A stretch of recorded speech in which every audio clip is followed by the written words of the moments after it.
అందుకని దీనికి చిజ్జడ గ్రంథి అని పేరు శాస్త్రమనందు.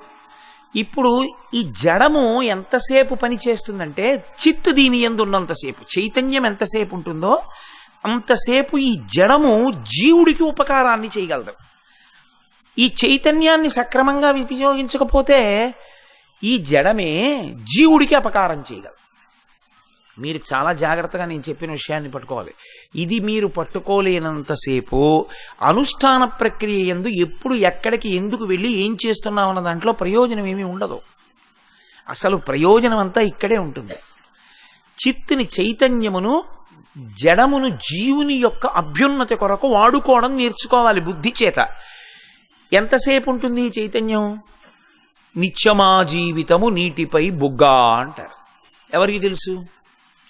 కాబట్టి అది ఎంతసేపు ఉంటుందో తెలియదు. కాబట్టి ఉన్నంతలో నువ్వు ఉపకారం చెయ్యాలి, ఉన్నంతలో నీకు నువ్వు ఉపకారం చేసుకుంటూ ఉండాలి. అందుకే శాస్త్రం ఏం చేస్తుందంటే మినహాయింపునిచ్చుకుంటూ వెడుతుంది. ఇప్పుడు కఠినంగా సిద్ధాంతీకరించి మాట్లాడింది అనుకోండి శాస్త్రం, మీరప్పుడు అది చెయ్యలేరు. అప్పుడు చిజ్జడము మీకు ఉపయోగపడదు. శాస్త్రము అభ్యంతరమై కూర్చుంటుంది. చాలామంది తెలియక మూఢ ప్రచారం అని అంటారు. అసలు శాస్త్రం తెలుసున్న వాడికి శాస్త్రం ఎంత సరళంగా ఉందో అర్థం అవుతుంది. నేను మీకు ఉదాహరణ చెప్పాలంటే, కార్తీక పౌర్ణమి రేపు స్నానం చేయాలి, గంగా స్నానం. ఒక ఆయనకి జ్వరంగా ఉంది. ఇప్పుడు ఆయన ఏం చేయాలి? గంగా స్నానం చేస్తేనే ఆయనకి ఫలితం వస్తుంది అని నేను అన్నాను అనుకోండి. అయ్యా గురుగారు గంగా స్నానం చెయ్యాలనుంది, కాశీ వచ్చాను, రేపు కార్తీక పౌర్ణమి, ఒళ్ళు చాలా వేడితో ఉందండి, జ్వరంగా ఉంది, నేను మరి ఎలా చేయనండి గంగా స్నానం అని అడిగాడు అనుకోండి. నేనేం చేయనయ్యా నీకు జ్వరం వస్తే? నువ్వు గంగలో మునగగలిగితే మునుగు, మునగలేకపోతే నీ దురదృష్టం అని నేను అన్నాను అనుకోండి. అప్పుడు నేను శాస్త్రం చెప్పడంలో విఫలమయ్యానని గుర్తు, తప్పది శాస్త్రదోషం కాదు. ఇది ఏం చేస్తారంటే చెప్పిన వాడి దోషాన్ని శాస్త్రానికి పెడతారు, అక్కడ వస్తుంది దెబ్బ. ఇప్పుడు ఇద్దరు డాక్టర్లు ఉన్నారు. ఓ డాక్టర్ గారి దగ్గరికి వెళ్ళారు. ఒక వైద్యం చేయడానికి ఇంకో వైద్యం చేశాడు ఆయన. ఉన్న వ్యాధి ప్రకోపించింది. రెండో డాక్టర్ గారి దగ్గరికి వెళ్ళారు. అయ్యయ్యో ఈ మందులు వేసుకున్నారా, ఇవి ఆపేసేయండి, ఈ మందులు వేసుకోండి అన్నాడు. తగ్గిపోయింది. ఇప్పుడు వైద్య శాస్త్రంది తప్ప వైద్యుడిది తప్ప? అంటే మీకు వైద్యం చేయడంలో ఒక వైద్యుడు పొరపాటు పడ్డాడు. శాస్త్రమనందు దోషం లేదు, వైద్యుని యందు దోషం వచ్చింది. ఆయన మనిషేగా, ఎక్కడో ఓసారి పొరపాటు పడవచ్చు.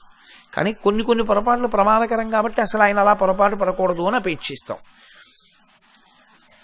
అలాగే శాస్త్రమును చెప్పేవాడు సరిగా చెప్పకపోతే వాడిది దోషం, శాస్త్రాన్ని ఎప్పుడూ కాదు. ఎందుకో తెలుసా అండి? శాస్త్రము చిజ్జడ గ్రంథిని అభ్యున్నతి కొరకు వాడుకోవడానికి ఎప్పుడూ అవకాశం ఇస్తూనే వెడుతుంది. మజ్జనము చెయ్యాలి అంటే తల మునగాలి నీటిలో, తల ముంచి స్నానం చెయ్యాలి, జ్వరంగా ఉంది, కంఠం వరకు చేయగలవా స్నానం అంటే, అయ్యా కంఠం వరకు కూడా చేసినా తట్టుకునేటట్టు లేదు నా పరిస్థితి, చాలా వణుకుగా ఉంది. ఓ అలాగా, సరి, అయితే నువ్వు కంఠం వరకు కూడా నీటిలోకి వెళ్ళలేవు. పోనీ ఇక్కడి వరకు గంగలో నీళ్లు తీసుకుని చెంబుతో పోసుకోగలవా? అయ్యా అలా పోసుకుని ఆ బట్ట తడిస్తే కూడా నిలబడలేను. ఓ అలాగా, సరి, ఓ పంచేయి, ఉద్ధరిణితో నీళ్లు తీసుకుని నిలబడి ఆపోహిష్టామయోభవస్థాన బుద్ధి దధాతనాన్ని చల్లుకోగలవా? నాకు మంత్రం రాదండి. పోనీ వచ్చిన వాడితో వెళ్ళి ఆయన స్నానం చేసి వచ్చాక ఆయన స్నానం చేయకముందైనా సరే చల్లించుకుని వెళ్ళిపోతావా? అంతసేపు అసలు నేను వెళ్ళి నిలబడగలనా అని అనుమానంగా ఉందండి.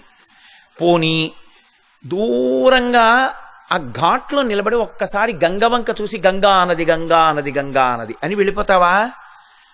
రాగలనా అన్నది అనుమానం అండి. పోనీ నువ్వు మంచం మీదే పడుకుని కంబళీ కప్పుకుని జ్వరపీడితుడవై ఎలా ఉన్నావో అలా ఉండి గంగని స్మరించగలవా? గంగా అన్నది గంగా అన్నది గంగా అన్నదని కూడా అనద్దు. వచ్చి చూశావుగా 9 రోజులు గంగని ఒక్కసారి స్మరిస్తావా మనసుతో? దానికి ఏం అభ్యంతరం అండి? ఒకసారి తెల్లవారకట్ట అందరూ వెళుతున్నప్పుడు అయ్యో వెళ్తున్నారు నేను వెళ్ళలేదని ఎలాగో బాధ కలుగుతుందిగా, అప్పుడు గంగని స్మరిస్తాను, చాలు నీకు గంగా స్నానం వచ్చింది. ఇది నే చెప్పట్లేదు, శాస్త్రం చెప్పింది. అయితే ఇది అధికార భేదంతో ఉంటుంది. నేను ఇప్పుడు ఈ మినహాయింపులు ఎవరికి చెప్పాను?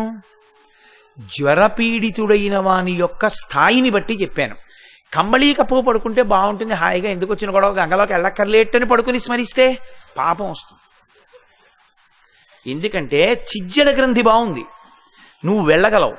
వెళ్ళగలిగి వెళ్ళకపోతే దోషం.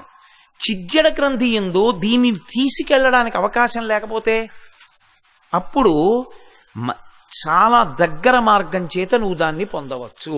అందుకే ప్రతి దానికి మినహాయింపిస్తుంది శాస్త్రం. మీరు చూడండి, బంగారము చేత కాని, వెండి చేత కాని, రాగి చేత కాని, మట్టి చేత కాని విగ్రహమును తయారు చేసి అంటుంది. అసలు నువ్వు చేయడం ప్రధానం.